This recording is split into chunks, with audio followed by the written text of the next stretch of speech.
কচি কুমড়ো শাকের ডগা নিয়ে এসেছি আমার বাগান থেকেই তুলে। দেখো এগুলো সুন্দর করে কেটে ধুয়ে বেছে নেব।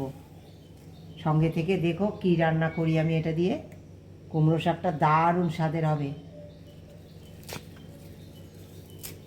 জল, হ্যাঁ, একটু বেশি জল দেবো, সিদ্ধ হবে যেহেতু সমস্ত কিছু। দেখো জল দিয়ে দিলাম। দেখো এবার দেখো দিয়ে দেবো কী কী, সঙ্গে থেকে পুরো ভিডিওটা দেখতে হবে। দেখো আলু ধুয়ে নিয়েছি, কাঁচকলা ধুয়ে নিয়েছি, হ্যাঁ, এগুলো সব কেটে নিয়েছি, সুন্দর করে ধুয়ে নিয়েছি বন্ধুরা। এই কাঁচকলা দিয়ে দেবো, আলু কাঁচকলা সব কিছু দিয়ে দিচ্ছি। সঙ্গে থেকে পুরো ভিডিওটা দেখতে হবে বন্ধুরা, একদম অন্যরকম স্বাদে হবে।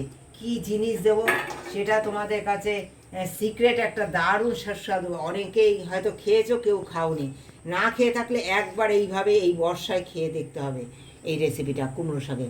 দেখো দিয়ে দেবো বেগুন,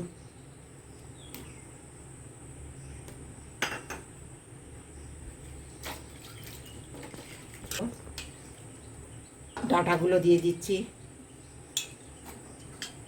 কি দেবো একদম সঙ্গে না থাকলে কিন্তু বুঝতে পারবে না বন্ধুরা, এমন একটা জিনিস দেবো। দেখো পেঁয়াজ কুচিয়ে নিয়েছি, খানিকটা পেঁয়াজ বেটেও নিয়েছি, সব কিছু। দেখো রসুন বেটে নিয়েছি, নুন হলুদ পরিমাণ মতো, পরিমাণ মতো, একটু সামান্য জিরের গুঁড়ো, কাঁচা লঙ্কা, হ্যাঁ, আর এই পেঁয়াজ সব কিছু এই একসঙ্গে দিয়ে দেবো জলের মধ্যে। পেঁয়াজটা তোমাদের সবজির পরিমাণ অনুসারে, ঝালটা তোমাদের সবজির পরিমাণ অনুসারে তোমরা দেবে।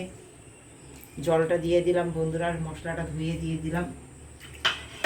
স্কিপ করে দেখলে কিন্তু বুঝতে পারবে না, শেষে এমন একটা জিনিস দেব, একদম এখন দেব না বন্ধুরা সেই জিনিসটা। সঙ্গে থেকে দেখতেই হবে তোমাদের, না তো বুঝতে পারবে না যে কি দিয়ে এটা সুস্বাদু করব। দেখো দিয়ে দিচ্ছি শাকগুলো সুন্দর করে। আর এই কুমড়ো শাক এরকম করে মিহি করে ডলে ডলে ধুতে হয়, কেন বলো তো, এর যে আলটা থাকে না, এই মিহি করে ডলে ডলে ধুলে পরে আলটা একদম চলে যায়। আমি দেখো মিহি করে ডলে ডলে ধুয়ে নিয়েছি, খুব ভালো করে ধুয়ে নিয়েছি। এবার এটা সুন্দর করে সিদ্ধ করে নেবো আমি। সঙ্গে থেকে পুরো ভিডিওটা দেখো। আশা করি আজকের ভিডিওটা একদম অন্যরকম হতে চলেছে, একদম অন্যরকম স্বাদে হতে চলেছে, খুব ভালো লাগবে। তো এটাকে এই কাঁঠালের দানা নিয়েছি। কাঁঠালের দানা তোমরা লেবু দিয়ে ঘষা মাজা করে অনেক কিছু, বেকিং সোডা অনেক কিছু দিয়ে তোমরা পরিষ্কার করো, কিন্তু না, এই কাঁঠালের দানা যদি একটুখানি গরম জলে তোমরা ভাপিয়ে নাও না, হ্যাঁ, তাতে কী হবে বলো তো, কাঁঠালের দানার যে কষটা, এই দানার মধ্যে যে কষটা সেটাও চলে যাবে। হ্যাঁ, সেটা কাঁঠালের দানার ওই কষটা খেলে ভালো না, কাঁঠালের দানার কষটাও চলে যাবে। আর খুব সহজে কি বলো তো এটাকে তুলে দেওয়া যাবে। দেখো হাত দিয়েই উঠে যাচ্ছে, এরকম হাত দিয়েই পরিষ্কার হয়ে যাবে, একদম সাদা ঝকঝকে হয়ে যাবে, একদম ঝটপট করে কিন্তু এটা পরিষ্কার হয়ে যাবে। কোনো কিছুর প্রয়োজন হবে না, কাঁঠালের দানার কষও চলে যাবে। তোমরা জলে একটুখানি সিদ্ধ করে ভাপিয়ে নিও, তাতে সুন্দর পরিষ্কার হয়ে যাবে, কোনো সময়ের বেশি প্রয়োজন হয় না। দেখো খুব তাড়াতাড়ি, দেখো কত তাড়াতাড়ি পরিষ্কার হয়ে যাচ্ছে, হাত দিয়েই দেখো এইভাবে পরিষ্কার হয়ে যাবে। তোমরা এইভাবে করে নিও, আশা করি তোমাদের খুব ভালো লাগবে। আজকে রেসিপিটা কিভাবে এটা দেবো রেসিপিতে, সেটা সঙ্গে থেকে অবশ্যই ভিডিওটা দেখো। সুন্দর ফুটে গেছে সমস্ত শাক সবজি। এবার দেখো কাঁঠালের দানা, এই যে আমি সুন্দর ভাপিয়ে নিয়েছি, সেই কাঁঠালের দানাগুলোও দিয়ে দেবো। একবার এই কাঁঠালের দানা দিয়ে কুমড়ো শাক রান্না করে খেয়ে দেখো, এত স্বাদের হয়, অন্য কোনো রকম কুমড়ো শাক এইভাবে টেস্টফুল হয় না। হ্যাঁ, একবার এইভাবে খেয়ে দেখো, কুমড়ো শাক দিয়ে কাঁঠালের দানা তরকারি দারুণ স্বাদের হয়। আর একটু সিদ্ধ হতে সময় দেবো বন্ধুরা, 2 মিনিটের জন্য একটু সিদ্ধ করে নেবো আমি। সব কিছু সুন্দর গলে গেছে, কাঁঠালের দানাটাও দেখো, সব থেকে দেরিতে কাঁঠালের দানা করে তো। দেখো বন্ধুরা কত সুন্দর, দেখো কাঁঠালের দানাগুলোও গলে গেছে। এই দেখো কাঁঠালের দানা ঠিক এরকম গলতে হবে, তলে গিয়ে তরকারিটা খুব স্বাদের হবে। এই কাঁঠালের দানাগুলো একটুখানি তোমরা এরকমভাবে দেখো ঘেঁটে দেবে এরকমভাবে, তাহলে তরকারিটা দারুণ স্বাদের হবে। এবার নামিয়ে দেবো, সমস্ত কিছু সুন্দর গলে গেছে। কড়াইতে তেল, একবার এইভাবে খেয়ে দেবো, কাঁঠালের দানা দিয়ে এই রান্না জলে সিদ্ধ করে একেবারে দারুণ স্বাদের হয়।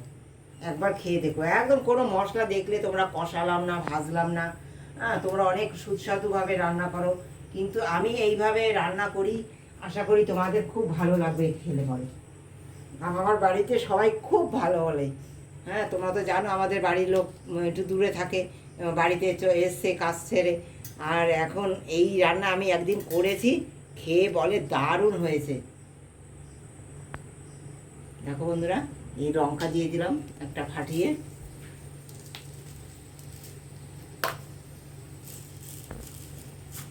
দিয়ে দেবো পাঁচফোড়ন, একটু বেশিই লাগবে পাঁচফোড়নটা বন্ধুরা,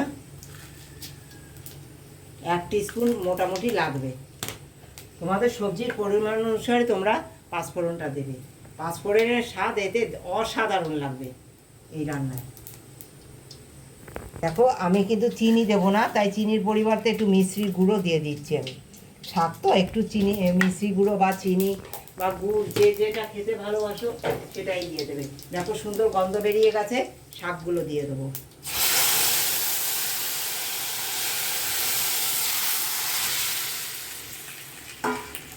দারুণ স্বাদের হবে। এইবার কি করবো বলো তো, একটু ঘেটে দিতে হবে, আর একটু ফোড়ন দেওয়ার পরে আবার একটু ঘেটে দেবে এরকমভাবে সবজিগুলো। হ্যাঁ, এটা কাঁঠালের দানা আর একটু ঘেটে দেবে। দেখো কেমন সুন্দর গলেছে, মোমের মতো, দেখো মোমের মতো গলে গেছে কাঁঠালের দানাগুলো। এইরকম মোমের মতো গালিয়ে নেবে তোমার কাঁঠালের দানাগুলো, দারুণ লাগবে খেতে। ছাড়া কাঁঠালের দানা দিয়ে এত সুন্দর রান্না খুব সহজে হয়ে যায়, তোমরা দেখতে পাচ্ছ, তেল মশলা ছাড়া। একদম কেমন লেগেছে রেসিপিটা একটা কমেন্ট দিয়ে জানিও। ভালোবাসা দিয়ে যারা পুরো আমার সঙ্গে ছিলে আজকের দিনে, তাদেরকে অনেক ধন্যবাদ, অনেক ভালোবাসা। নামিয়ে দেবো বন্ধুরা, বন্ধুরা তৈরি হয়ে গেছে, এটা নামিয়ে দেবো। দিয়ে দেবো 2টো কাঁচা পাকা লঙ্কা দিয়ে একদম নামিয়ে দেবো। এটা ঢেকে রেখে দেবো গ্যাস অফ করে। এই কাঁচা লঙ্কার গন্ধটা হবে জাস্ট অসাধারণ লাগবে।